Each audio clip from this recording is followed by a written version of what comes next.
All right. So I just got back the package from Roger. I believe his name is Roger Hag. Very good guy from Oregon, in Brookings, Oregon.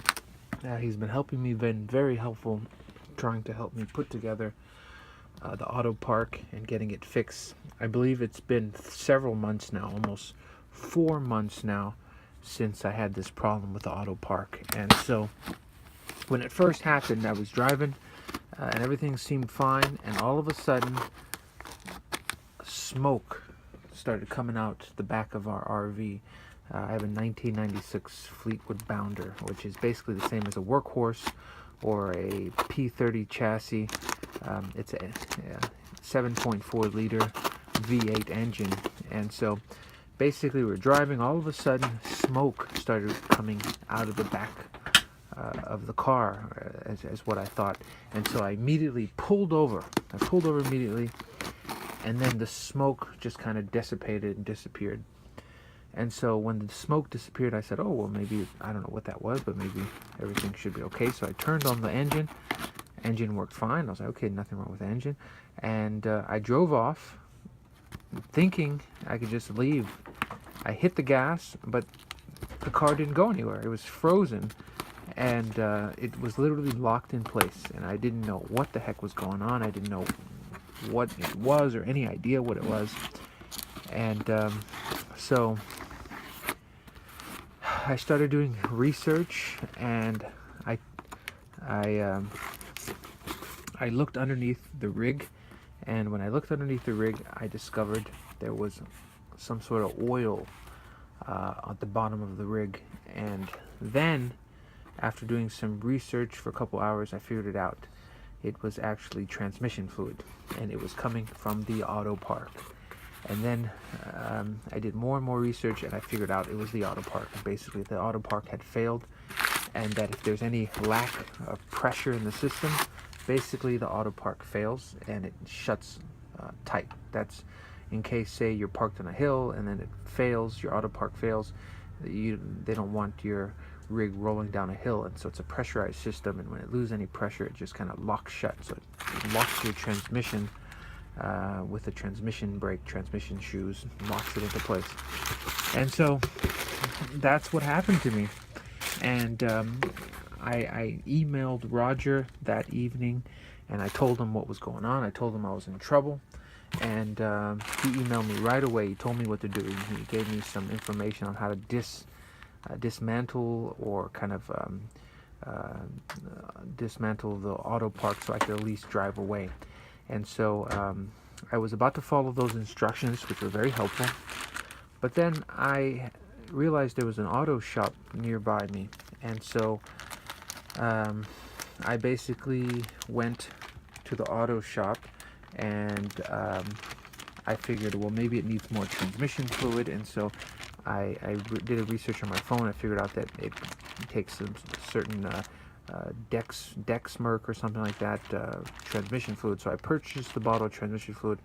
I walked back to the rig, went underneath, opened up the cap, and I put transmission fluid in there. And so I thought, I didn't know if it was going to work or not, but I was very lucky. And basically, here, let me put this down for a moment. Basically, it worked. To my surprise, it worked. I was able to drive away by just adding transmission fluid to the system, but there was a leak and it kept leaking out. And so I contacted Roger, and I told Roger that what happened and that I didn't have to dismantle it. All I had to do was basically just put more transmission fluid in there. Now, what I found out was that it started to leak out again, and so every week I would have to refill the transmission fluid in the auto park system, and then every week it would slowly leak out. And so I just did that for several months, and I was meaning to fix it, but I was doing more research. I realized that I needed to fix a couple of the light switch,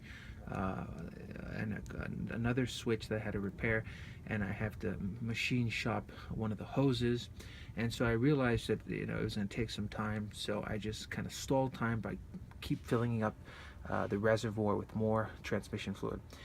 Then, about a couple weeks ago, eventually it just broke altogether. I had plenty of transmission fluid in the reservoir and it was completely full, but the Autopark was stuck again. And so at that point I had to follow Roger's advice, and there was a pin, like a cotter pin or some sort of a pin that holds the auto brake on, or that keeps it from moving, the vehicle from moving. And so I had to chalk the wheels, put things behind the wheels and chalk them, and then I had to release the Autopark. I basically had to dismantle the Autopark. And so I was able to drive away. I followed Roger's advice and I was able to drive away. And so I kept driving for a couple more weeks without any Autopark, meaning everywhere I went, I tried to park on flat surfaces. I never parked on hills. I always parked against the curb and turned my wheels into the curb so it wouldn't roll away.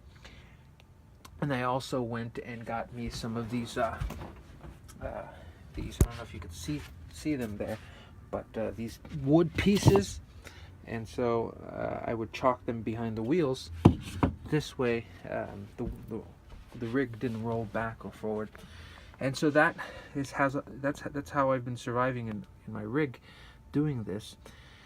And so after taking it apart, I realized that I believe it's called the actuator was faulty, and that it needed to have a seal repaired or something like that.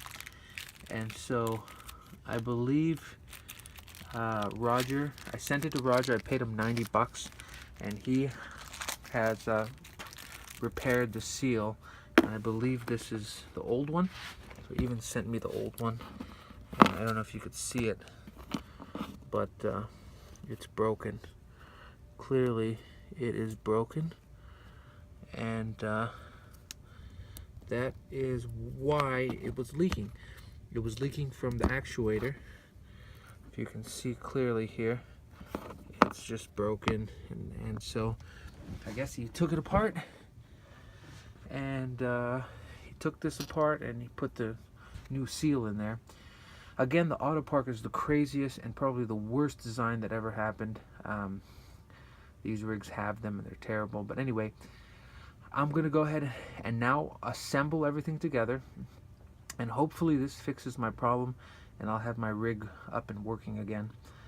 So follow along as I try to put this thing together.